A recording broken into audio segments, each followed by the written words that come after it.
मूलभूत शरीर क्रिया विज्ञान। मूलभूत शरीर क्रिया विज्ञान sanitary and health inspector course है। इसको करते हैं त्वरित समीक्षा। त्वरित समीक्षा नंबर 1, शरीर रचना विज्ञान। शरीर रचना विज्ञान शरीर के विभिन्न भागों की आंतरिक संरचना का वर्णन करता है। इससे विभिन्न शारीरिक क्रिया विज्ञान शरीर की विभिन्न संरचनाओं के कार्यों का वर्णन करता है। नंबर 2, कोशिका सेल जीवों के शरीर की रचनात्मक और कार्यात्मक इकाई कोशिका कहलाती है। कोशिका बाहर से कोशिका भित्ति या कोशिका झिल्ली से घिरी होती है, जिसके भीतर जीवित पदार्थ होते हैं, जैसे जीव द्रव्य कहते हैं। जीव द्रव्य के भीतर स्थित सघन भाग कोशिका का केंद्रक कहलाता है, जबकि विरल भाग कोशिका केंद्रक कहलाता है। केंद्रक कोशिका की समग्र क्रियाओं को नियंत्रित करता है। अमीबीय संचलन। अमीबीय संचलन कुछ प्रकार की कोशिकाएं संचलन गति कर सकती हैं। इनमें कोशिका भित्ति नहीं होती। अमीबा की कोशिका श्वेत रक्त कोशिका आदि इस प्रकार की कोशिका के उदाहरण हैं। आरंभ में ऐसी कोशिका का एक सिरा आगे बढ़ जाता है और तब संपूर्ण कोशिका उस दिशा में प्रभावित हो जाती है। इस गति या संचलन को अमीबीय संचलन कहते हैं। कोशिकासन या बचकाणु क्रिया। कोशिकासन या बचकाणु क्रिया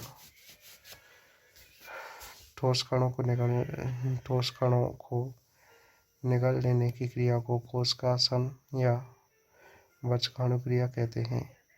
कोशिकाओं में खाद्य पदार्थों और गैसों का विनिमय परासरण नामक प्रक्रिया द्वारा होता है। कोशिका में प्राय चयनात्मक परासरण की क्रिया होती है। नंबर 5, ऊतक संरचनात्मक और कार्यात्मक दृष्टि से समान कोशिकाओं का समूह ऊतक कहलाता है, जैसे कि त्वचा का ऊतक, अस्थि का ऊतक या मांसपेशियों का ऊतक आदि। नंबर 6, अंग ऑर्गन। ऐसे ऊतकों के समूह को अंग कहते हैं जो एक विशेष प्रकार का कार्य कर सकता है। एक हृदय एक अंग है जो रक्त को विभिन्न अंगों में भेजता है। धमनी भी एक अंग है जो रक्त को शरीर के विभिन्न भागों में पहुंचाती है।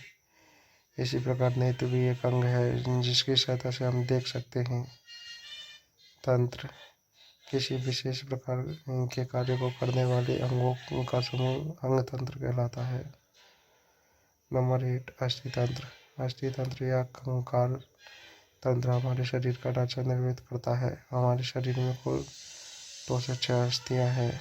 अस्थियां मोटी पट्टियों से युक्त तंतुल संरचनाओं, जिन्हें स्नायु कहती हैं, इनकी सहायता से आपस में जुड़ी होती है। कुछ अस्थियां आपस में मिली होती हैं और उनमें कोई गति नहीं होती, जैसे कि खोपड़ी संक्राम श्रोणि प्रदेश की अस्थियों के कार्य।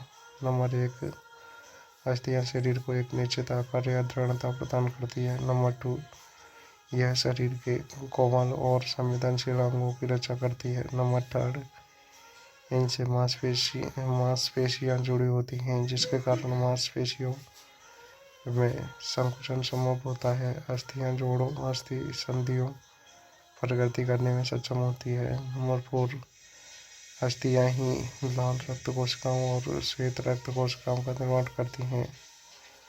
नंबर ए, खोपड़ी में एक बड़ी और खोखली गुहा होती है, जिसे कपाल गुहा कहते हैं।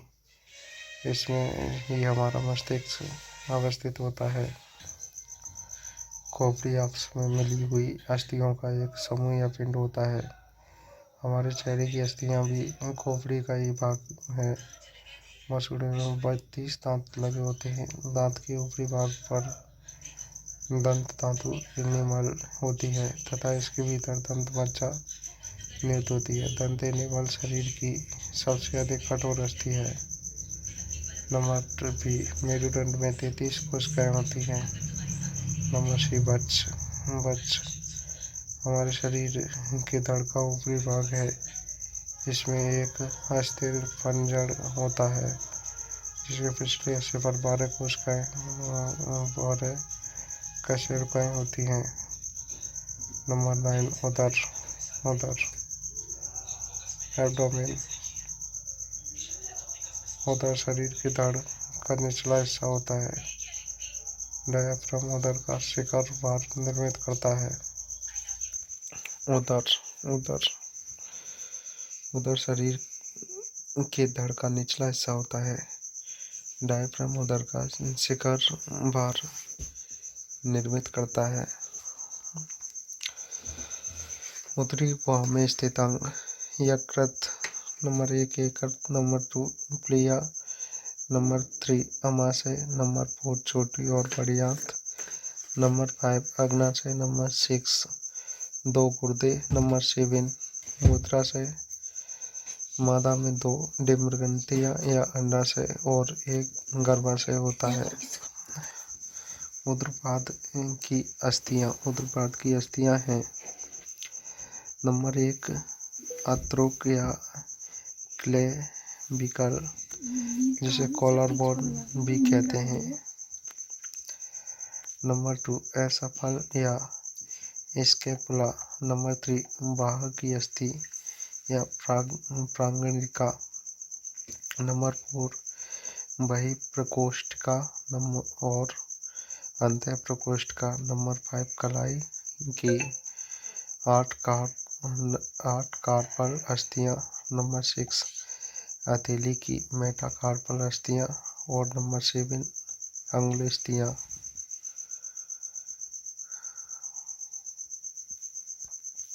निम्नपाद की अस्थियां। निम्नपाद की अस्थियां। नंबर 1, श्रोणि अस्थियां। नंबर 2, उरु अस्थि या अर्थात जंघिकास्थि।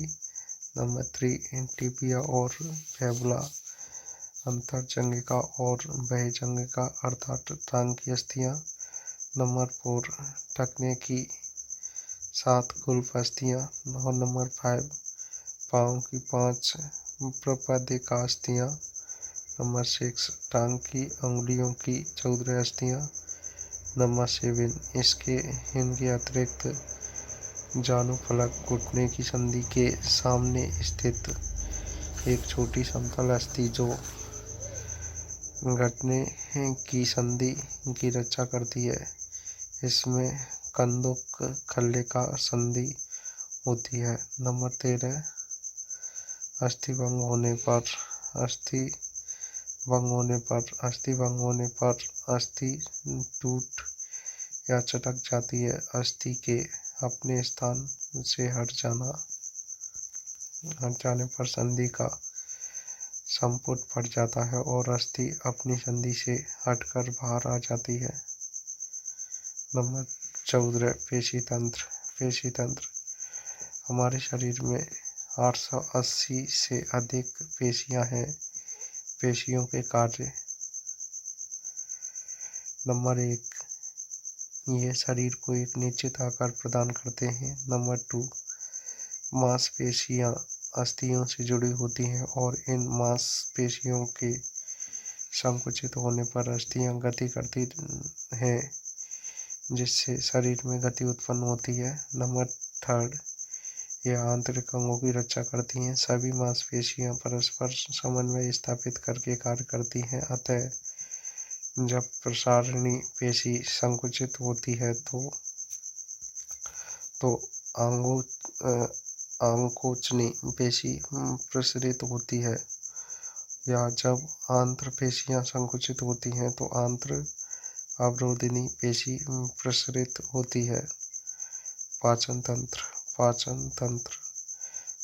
तंत्र मुख गुहा से शुरू होकर गुदा पर समाप्त होता है। पाचन तंत्र से संबंधित कुछ महत्वपूर्ण बिंदुओं पर बिंदु संख्या 37.38 और 39 में विस्तार से चर्चा की गई है। नंबर 16 अमाशय में नंबर 16 अमाशय के प्रवेश द्वार पर एक वलयाकार पेशी होती है जिसे जठरागमन रोधनी कहते हैं। यह भोजन को वापस गृहिका में जाने से रोकती है। दूसरे सिरे पर जठर निर्गम अवरोधनी होती है जो भोजन को तभी अग्नाशय में जाने देती है जबकि वह अमाशय में पूरी तरह पच जाए। भोजन अमाशय में 2 से 3 घंटे तक रहता है। एमाइलेज यह कार्बोहाइड्रेट को पचाकर उसे ग्लूकोज में बदल देता है।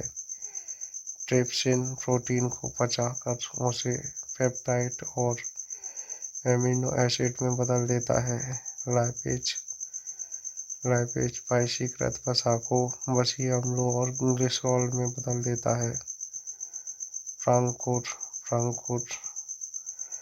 फ्रांकोर छोटी आंत की दीवार से निकली छोटी छोटी उंगलियों के आकार की रचनाएं होती हैं।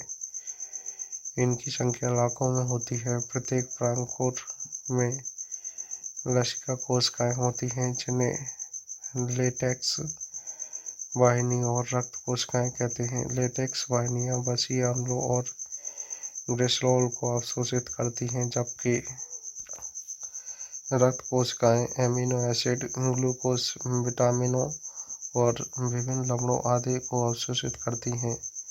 श्वसन तंत्र में नासामार्ग, कृष्णिकंठ और श्वसनिका और उसकी विभिन्न शाखाएं और उपशाखाएं शामिल हैं जो कुफिका नामक वायुकोश में पहुंचती हैं। नंबर 20 डायफ्राम के संकुचित होने पर वायु छाती में पहुंचती है जिसे अंतः श्वसन कहते हैं। डायफ्राम के प्रसारण पर श्वास बाहर निकालने की क्रिया निःश्वसन कहलाती है। अंतः श्वसन और निःश्वसन की क्रियाओं को सम्मिलित रूप में श्वसन क्रिया कहते हैं। नंबर 21 रक्त की कोशिकाओं से होकर प्रवाहित होने पर लाल रक्त कोशिकाएं कोशिका में CO2 निर्मुक्त करती है। इसे बाह्य श्वसन कहा जाता है। आंतरिक श्वसन की स्थिति में लाल रक्त कोशिकाएं ऊतक कोशिकाओं को O2 प्रदान करती हैं और तथा उनसे CO2 लेती है। नंबर 22 सामान्यतः कोई भी व्यक्ति 1 मिनट में 18 बार सांस लेता है। जब हम सांस लेते हैं तो हमारे फेफड़ों में जाने वाली हवा में 20.95% ऑक्सीजन और 0.4% कार्बन डाइऑक्साइड गैस होती है, किंतु सांस छोड़ने पर फेफड़े से बाहर निकलने वाली हवा में 16.5% ऑक्सीजन और 4.5% कार्बन डाइऑक्साइड गैस होती है। नंबर 23 रक्त प्रसंचरण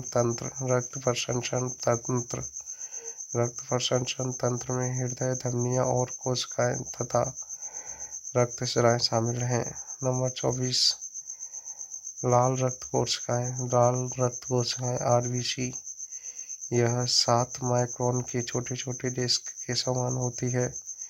इनमें हीमोग्लोबिन होता है जो फेफड़ों की कोशिका से ऑक्सीजन लेकर उसे ऊतक कोशिकाओं तक पहुंचाता है।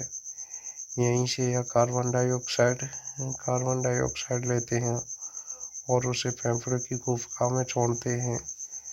प्राय 1 मिलीलीटर रक्त में 5 मिलियन लाल रक्त कोशिकाएं होती हैं।